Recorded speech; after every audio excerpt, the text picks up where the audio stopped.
Assalamualaikum warahmatullahi wabarakatuh. Waalaikumsalam warahmatullahi wabarakatuh. Nah, ini satu kehormatan bagi saya bisa berjumpa dengan dokter pendidikan. Assalamualaikum warahmatullahi wabarakatuh. Waalaikumsalam.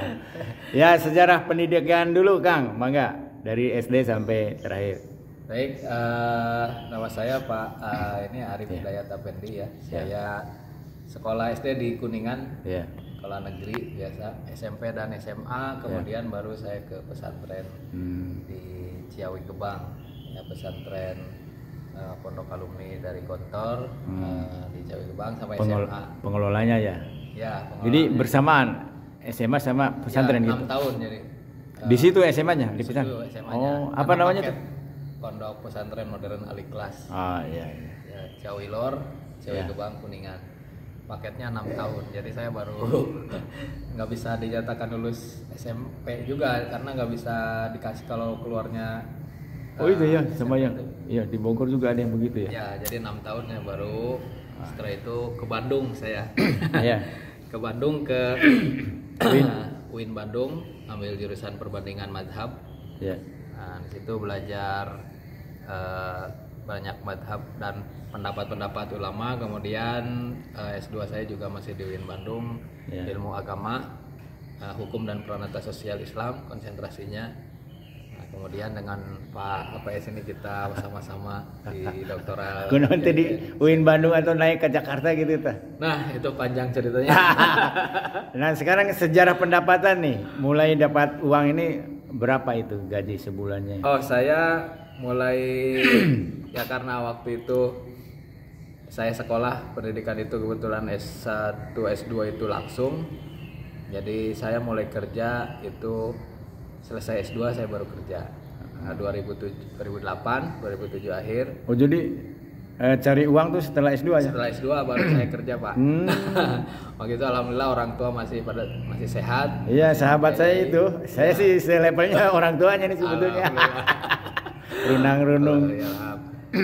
Ya, jadi setelah S2 orang tua alhamdulillah membiayai sampai S2. Ya. Kerja saya baru S2 kerja pendapatan pertama 225.000. Tahun berapa itu? Tahun berapa? 2008 di SMK Muhammadiyah Lemah Abang. Jadi guru agama. Berarti honor ya? Honor. 200-an ya? 225. Tapi bisa makan tahun berapa? 2008 tadi tuh. 2008. Oh, ya guru itu waktu itu segitu. Itu itu tuh S2. Iya. Itu kayaknya belum. Itu kepala sekolahnya Pak Wiryo dah. Betul, Pak Wiryo. Pak Wiryo dengan Pak Wiryo. Pak Wiryo tuh teman saya sekolah di IKIP Bandung. Oh, Masya Allah. Iya. Ya, karena Pak Wiryo itu kemudian memberikan kesempatan saya untuk belajar mengamalkan ilmu ya. Alhamdulillah berjuang di situ sampai 2010 ya. Waktu itu ayah ketua PDM lah. 2008 itu masih ketua PDM. Rekomendasi dari ayah tuh. Nah, rekomendasi sih ya diarahkan sih Pak. Ya. Ceritanya gini, dari Bandung saya ditelepon, ya sini datang ke Cirebon katanya. Kemana? Ke SMK Lemah Abang, hubungi Pak Wiryo. Nah, itu sesuatu. Ternyata pas saya tuh nggak tahu Lemah Abang kan. Oh. Iya, orang saya tinggal di Kuningan dan dua tempat itu Bandung, nggak pernah tinggal di Cirebon. Ternyata rumah saya di Gunung Jati. Dari Gunung Jati saya berangkat ke Lemah Abang itu. Waduh, jauh banget perasaan. Naik apa tuh? Ya naik Vespa merah waktu itu. Waduh. Vespa klasik yang merah yang zaman dulu. Nah, karena niatnya berjuang ya. Iya. Nah, padahal sebagai ketua PDM kan harusnya saya itu bisa ditempatkan di tempat yang paling enak. Harusnya. Jadi belum ada KKN-nya. Sedikit lah KKN-nya lah. Sedikit. Suruhnya berjuang dulu, berjuang katanya. Ternyata di Cirebon pinggiran sana. Saya berangkat setiap hari jam 5:30 saya udah berangkat. Itu tuh habis kupeng sini tuh 200 tuh. Wah, bukan habis udah. Terus ada peningkatan tahun berapa tuh dari 2008 tadi? 2008 itu 2009 saya ke UMC, ya ada support itulah suntikan dana tambahan dari UMC. Posisinya masih 250 dengan berapa SKS itu waktu itu 6 SKS ya. Ada lompatan nggak? Nah, lompatan di 2012 saya lompatan setelah lulus sertifikasi dosen. Itu lompatan yang luar biasa dari 250 plus 225 tadi berarti sudah 500 ya. Langsung dapat sertifikasi dosen dengan jabatan fungsional saya waktu itu asisten ahli. Golongan saya 3. Waktu itu jadi sekitar 2,5 lah. 2,5. Itu lompatan dari 500 ke 2,5 itu alhamdulillah. Dalam waktu 1 tahun ya. Ada lompat lagi? Tong ngerayap tuh. Jangan yang merangkak, lompat lagi. Apa itu penyebab lompatannya? Itu yang kita pelajari. Oke, lompatannya 2020 ya.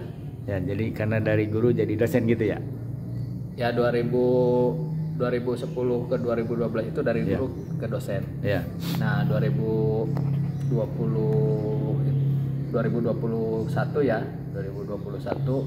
dari dosen biasa ke dosen dengan kualifikasi doktor, itu lompatan yang cukup signifikan lah gitu. Dari apanya itu? Kenapa pendapatannya? Pendapatannya sebetulnya banyaknya dari ngajar di tempat lain. Dari ini ya, program pemerintah itu ternyata banyak untuk penelitian gitu ya. Penelitian. Itu dari situ ya. Kayak proyek, bukan proyek ya, jadi kita diminta untuk menjadi yang penilai buku gitu.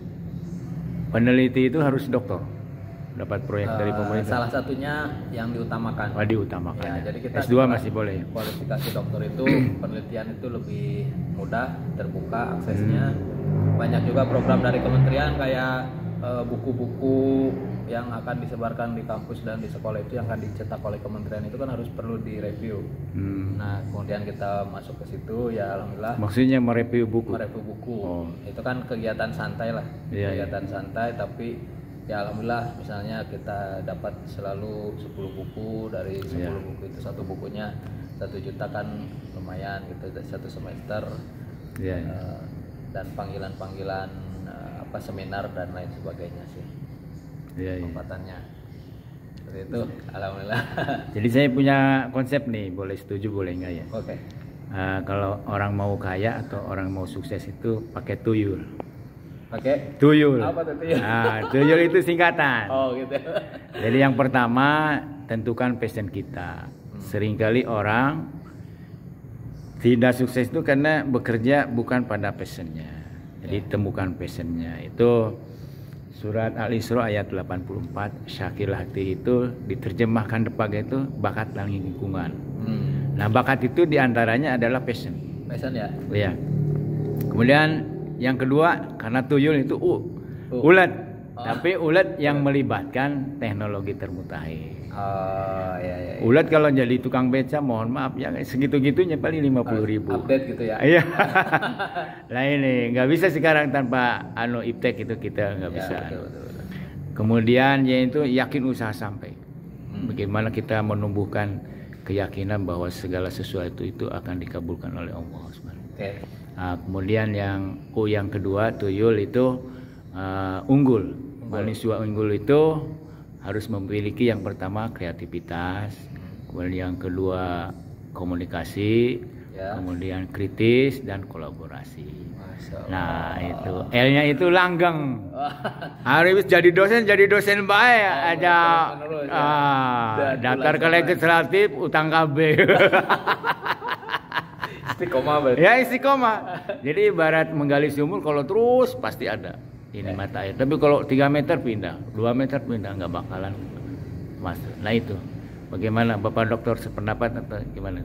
Oke, kalau menurut saya sih ada mungkin kalau saya lebih ini ya. Iya. Saya boleh.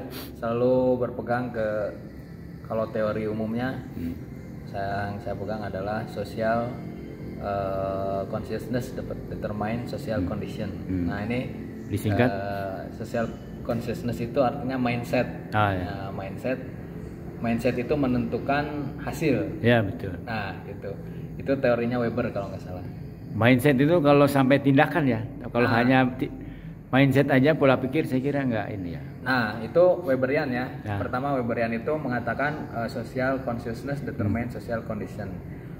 Mindset kita itu akan berakibat kepada penghasilan kita. Ya. Condition itu dalam tanda kutip materialistis ya, penghasilan lah. Beda sama Marxis. Kalau Marxis social condition determine social consciousness. Artinya kondisinya yang sudah kaya ya pasti dia kaya, enak lah gitu. Kalau yang sudah miskin terus kalau kata Marxis. Tapi kalau kata Max Weber nggak kayak gitu. Kalau kita punya mindset untuk maju, untuk bisa mendapatkan penghasilan yang banyak, nah maka kita akan mampu. Dan mindset saya itu adalah dari Islam itu sendiri sebetulnya. Mindset saya setting bahwa Islam itu adalah dibentuk lisolahil ibadi dunyahum wa ukhrohum, untuk kemaslahatan hidup manusia di dunia dan di akhirat.